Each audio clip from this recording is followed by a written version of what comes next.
Funding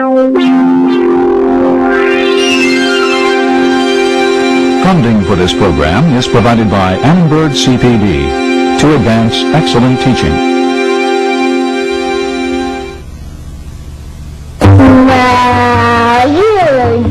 How do we learn to talk? Are we born with some innate ability for acquiring language? Okay. Or do we imitate our parents? Did he fall down? How do we go from this to this without ever taking a lesson? Language development, this time on Discovering Psychology.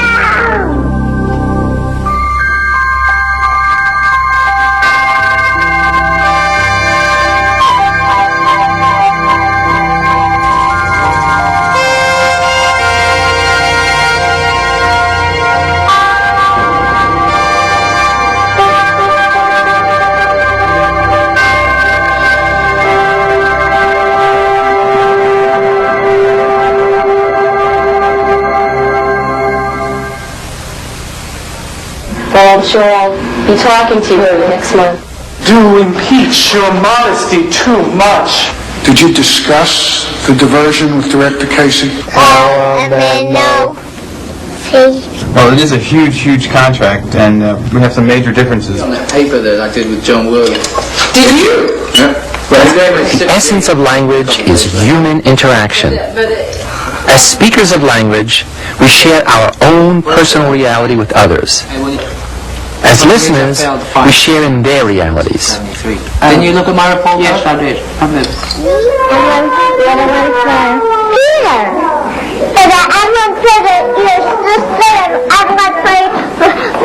By studying how children learn to use language in social communication, psychologists hope to discover truths about the human mind and about society and culture as well. They seek to understand how this special ability has evolved in our species. Hi. Can you say bye-bye? Bye-bye. Are we born with a built-in readiness to use language?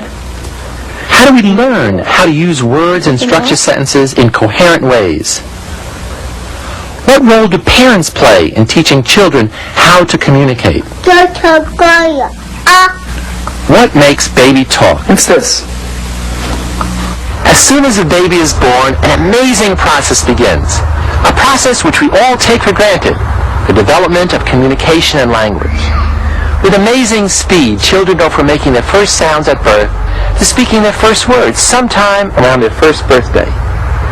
And by the time they start school, children are speaking almost like adults, with a vocabulary of over 14,000 words. I understand because he used words. But how did they do it?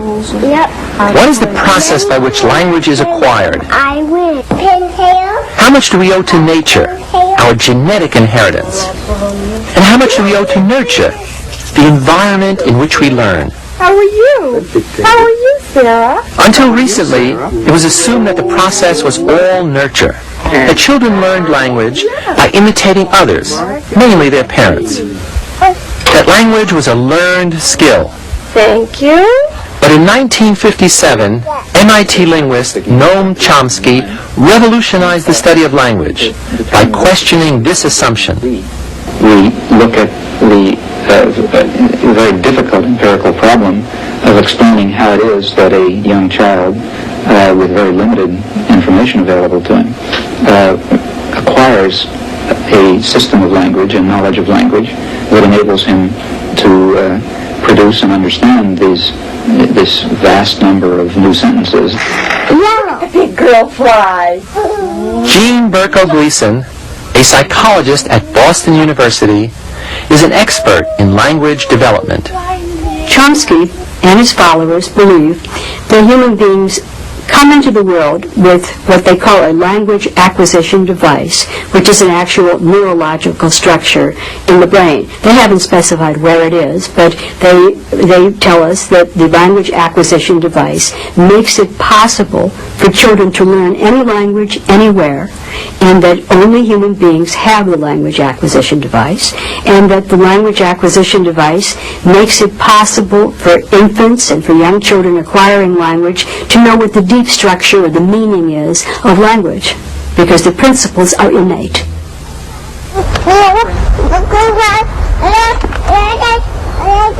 Ideas about the biological capacity for language sparked the creation of an entirely new field called developmental psycholinguistics. But many psychologists believe that social interaction between child and parent also has a major role to play in the development of language. Social relationships may be necessary to activate Chomsky's language acquisition device. Research has shown that very young babies prefer human voices to other sounds and human faces to other images.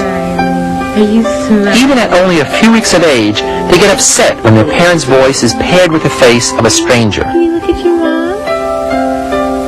want to look inside? Okay, you open it up for me. The role of social interaction in language development has been a major focus of Berko Gleason's work. Who's that? That's the mommy. Mommy. We know that human babies are born with special mechanisms in their brain, or special parts of their brain, that are dedicated to the development of language, that they have special capacities that only humans seem to have. But having a special neurological capacity does not guarantee the acquisition of language. In order for language to develop, babies have to interact with other human beings. They have to hear language spoken to them. They can't just learn language hearing it spoken around them or hear language spoken on television and acquire it. They have to interact with other people. Social interaction really is at the basis of language development in children. Come on.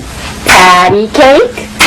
Patty cake. Babies typically learn language from what's going on around them. They don't learn language abstractly. That is, a baby will hear language embedded in context and understand what the intention of the speakers are, partly because the baby already knows what's happening. In other words, if the mother holds up a bottle and says, "Here's your milk," the baby understands to begin with that the mother is talking about the milk because she's holding the milk up and showing it to the baby. The baby then begins to be able to decode the intention of the speakers because the intentions are embedded in the context of what's going on in the baby's life.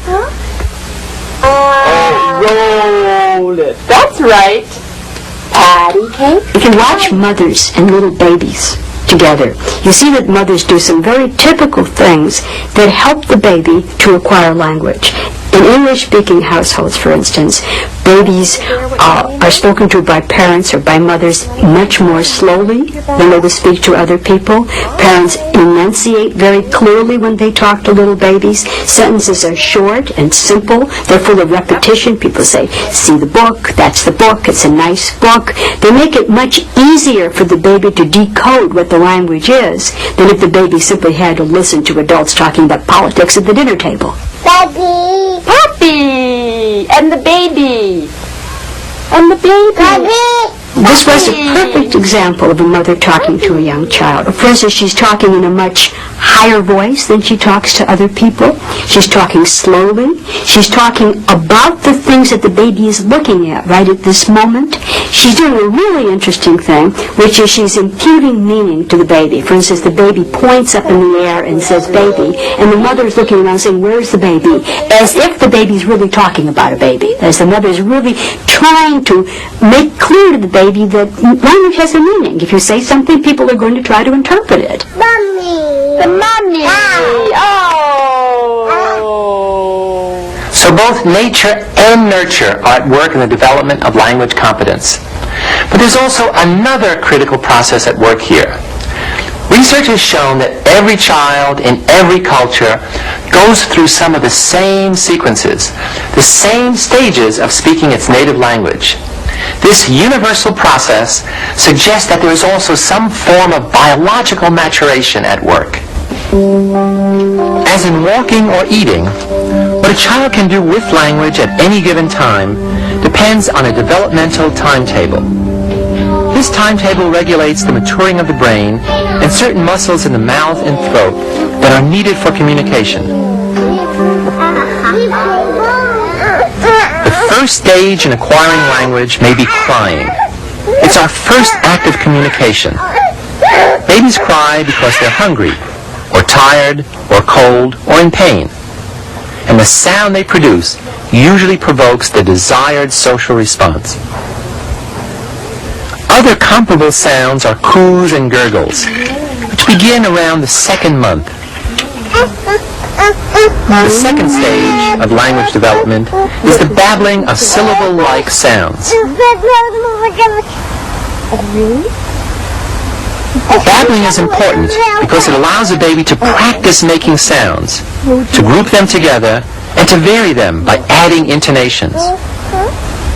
At this point, an infant can distinguish sounds of any language and can reproduce them. This ability is called universal adaptability. But by the time a child is 1 year old, it has lost this flexibility. The child becomes a specialist in its own native language, distinguishing and reproducing only those sounds which are common to that language. Children's first conversations, however, are wordless. They interact with their parents by alternating and coordinating sounds and intonations. And in turn, parents use melodic intonations usually reserved for soothing, arousing, or warning the baby. Intonations that are absent from ordinary adult conversation. Are you being silly? This special kind of speech is known as motherese or parentese. Do you have the feeling that she's communicating with you now already? All the that she's paying time. attention to you, really? Yeah. And that she's listening to your voice? More and more. Anne Fernald of Stanford University has studied this phenomenon in many cultures around the world. Long before infants are speaking a language or understanding a language, they're communicating very actively with their parents. They're understanding their parents. In our research, we're very interested in how this pre-verbal communication gets established. And what we're doing is recording in cultures around the world the kinds of daily episodes that are very common in the life of an infant. Let's see if we can get a big smile now.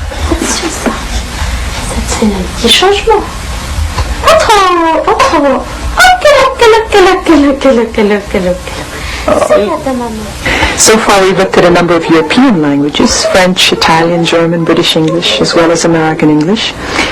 And we've also looked at a Nigerian language called Hausa, as well as a Japanese. What we're finding is that the melodies of mother's and father's speech in these situations are very similar. And we're hypothesizing that the melody is the message, that the musical contour of the voice is carrying the meaning to the infant long before language is doing the work. Is that my Becky? Oh! And babies are not yet attending to words or to linguistic units of information, but they're reading something about the mother's emotions, her intentions, her feelings, through the kinds of melodies that she uses. Oh boy! You have a smile for my girl. This device here is an oscilloscope hooked up to a pitch extractor, which will allow us to look at the melodies or the intonation or pitch contours that are used in the mother's voice when she's speaking to a pre-verbal child. Let me give you a couple of examples. In American English, if you wanted to praise the baby, to let the baby know that you're happy about something that he or she's done, you'd say, "Good boy, yeah, good," up and down. And this is the typical pattern we're finding. So you see the pitch starts low, goes up to a crescendo and down again. In Italian, we find a very similar melody. Bravissima, bravissima. In German, you say, "Ja, schön, toll, gut machst du das." Again, we see here this rise-fall pattern, the melody that goes up and then down again, up and then down again, reaching a very high pitch peak at the top. We're finding this rise-fall pattern in every European language we've looked at, and also in our recent recordings in Japanese. Now, another thing that frequently happens in a baby's life is that the mother says no, the child's about to head for a light or an electrical outlet where there's some danger possible, or to head over the stairs, and so the mother will say, "No, no, stop that, no." using a short, sharp kind of vocalization that's much lower in frequency. In French, it would be non, non, c'est défendu. Again, short and sharp and staccato in quality. In German, the same sort of thing. Nein, nein, machst du nicht. Short and sharp and not smooth the way the praise contour was. Again, here we're finding universal melodies in Japanese as well as the European languages in the kinds of intonation or pitch contours that the mothers are using to convey this message to a baby who does not yet understand the words. That's right, just calm her down. It's very important that we go beyond this to look at other kinds of cultures with very different attitudes toward babies, toward the expression of emotion, in order to really test our hypothesis about universality.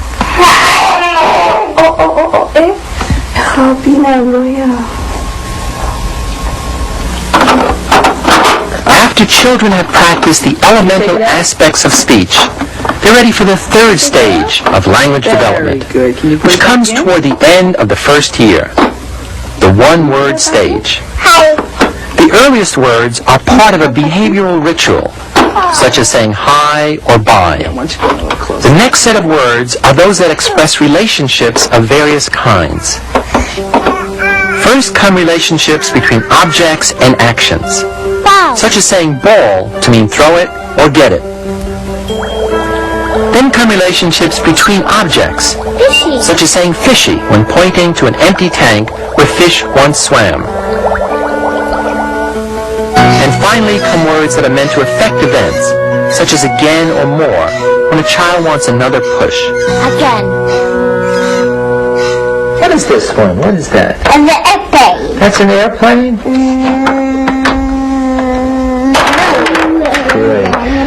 When children learn to use words like ball or fishy or again, they're really learning how to use symbols. Words, after all, stand for something else, the objects or actions being described. And symbols can only be used with any degree of proficiency when a number of mental abilities have matured sufficiently, sometime in the second year of life. To use words as symbols, the child's memory must be able to store images or memory codes of events and objects, and be able to retrieve them with the appropriate words that symbolize them. At the same time, the child must also understand how to manipulate tools to make things happen. These tools can be people as well as objects. In fact, parents are the most significant tool the child learns to manipulate to achieve its goals. And language is the most effective way to manipulate them. There it is. What's this? Next comes the two-word stage. No matter what their native language, all normal children around the age of a year and a half begin to use two-word phrases to express a number of common functions. Locating and naming things, demanding and desiring things, describing actions and situations, questioning, modifying, and qualifying.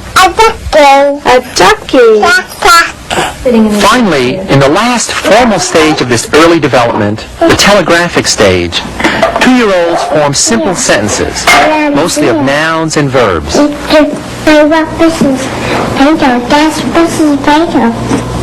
The sentences lack plurals, articles, and tenses, but they do maintain the typical word order of actor first, action second, and object last. I'm making a plat. Making a plat. Take me, I do. I do want to. I'm the pancake. After the age of 2, as a child's mental abilities develop, early restrictions on how much information he or she can get into one coherent statement are lifted. By the age of 4 or 5, the child is using language in much the same way as an adult does. Its biggest task during these early years has been to discover the underlying regularities in the way adults use language, the rules of grammar and syntax. Dan Slobin is a psycholinguist at the University of California at Berkeley. Slobin has studied how all children acquire a system of grammatical rules on their own, without imitating the people around them. For the past 20 years or so, we've been sending teams of researchers out all over the world to jungles, cities, villages, recording speech of little children to see how it is that children begin to acquire their native languages. And we found by now that regardless of what kind of language it is, what kind of social setting the child is learning under, 2-year-olds are beginning to apply the grammatical structures of the languages that they hear. When do you go to school? I go in art school. And what do you do at art school? I paint. For example, in English, we follow very strict word order. We always first talk about what we're going to do and then what we're going to do it to. So we say, give me a cookie, drink the milk, show me your hand. First word is always the word about the action. The second word is the word about the object. Now that division between action and object word seems to be quite universal in languages, and children pick that up quite early. In English, they also quite early in their own 2-word speech pick up that word order pattern. So even if they're saying things that are quite short and simple, English children will say things like, I want cookie. They won't say cookie, I want. They'll say more milk, not milk, more. They'll first talk about the action, and then they'll talk about the object. So they're already speaking grammatically. Now if you ask your ordinary parent in the street how their child learned to talk, they would probably say, he just imitated, what's the problem? Well, one problem is if you listen to what children say, they often say things that they couldn't have imitated. So the children might say, a child might say something like, I break the glass, or I fall down. Now, the adults don't say things like breaked and falled, but the child does. And if you hear a child saying things like breaked and falled, this means that the child has worked out the pattern for forming the past tense in English. English doesn't always follow that pattern, but the child has decided that once you find a pattern, it's neat to stick with it. So that even if one doesn't say breaked or falled, and the child doesn't hear it, for a long time the child will use this pattern. So for a long period, for about the ages of 3 to 5, children are very persistent in trying to build a regular kind of grammar. We see this across all languages. Wherever languages show bits that are irregular, children try to make them fit their own regular pattern. They have an uncanny sense of how a grammar should be structured. Grammar, forward and halfback. What's the name of your team?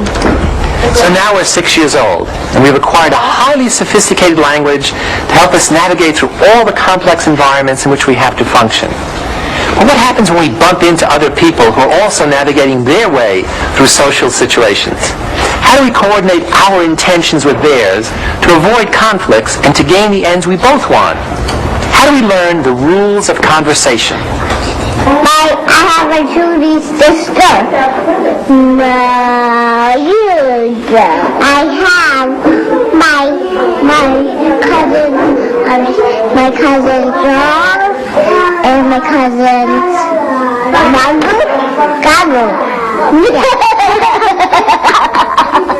According to psycholinguists, most dialogues are highly structured forms of social communication. And they include 3 essential features that must be understood and shared by both parties. The first is opening conversations in ways that signal the willingness to converse. Hi. The second is understanding the unwritten rules for taking turns. And the third is closing conversations by mutual agreement. When these seemingly simple acts are not carried out properly, the result is confusion and even distress. But not going to a city? Parents teach their children the rules of dialogue in a number of ways. They engage them in conversations. They ask questions and seek replies. They teach them what to say after someone has said or done something, such as thank you or yes please. Thank you. Thank you. Please, please, please. Thank you, thank you, thank you. Henry was too hungry to resist. These early social activities not only help children to use language to gain their own ends, but also enable them to assist others in achieving their goals. What is it? What is what? That. That's Henry talking to the banana lady. Hannah, your food's ready. Without a stable structure of social verbal interaction, they wouldn't be able to use language in ways that are conversationally correct. Children have to be taught how to collaborate with other conversationalists. You want some pancakes? Sure. What would life be like without language? It would be life without access to the world of ideas, without any connection to the hearts and minds of other people. Language is fundamental to our very humanity.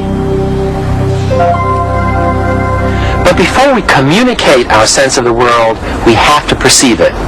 In our next program, we're going to focus on perception as the critical link between the solitary, isolated organism and everything else that exists.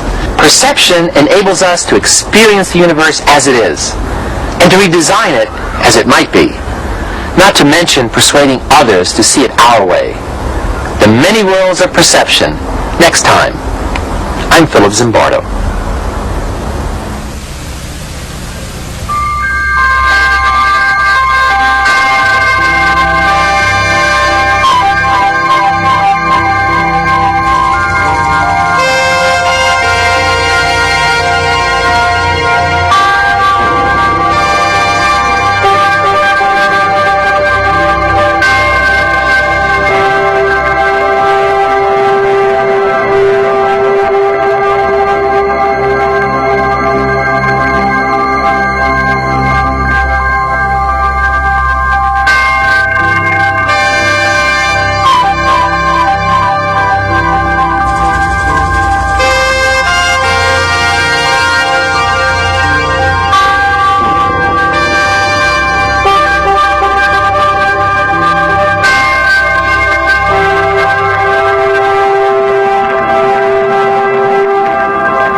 Funding for this program is provided by Annenberg CPD to advance excellent teaching.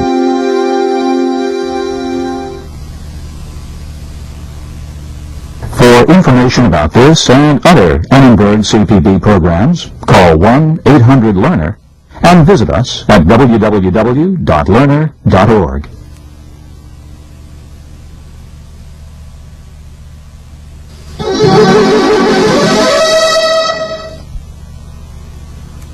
To learn more about the Annenberg CPD channel series and workshops for teachers, how to take them for credit, how to buy them on video cassette, call 1-800-LEARNER and visit us at www.learner.org/channel.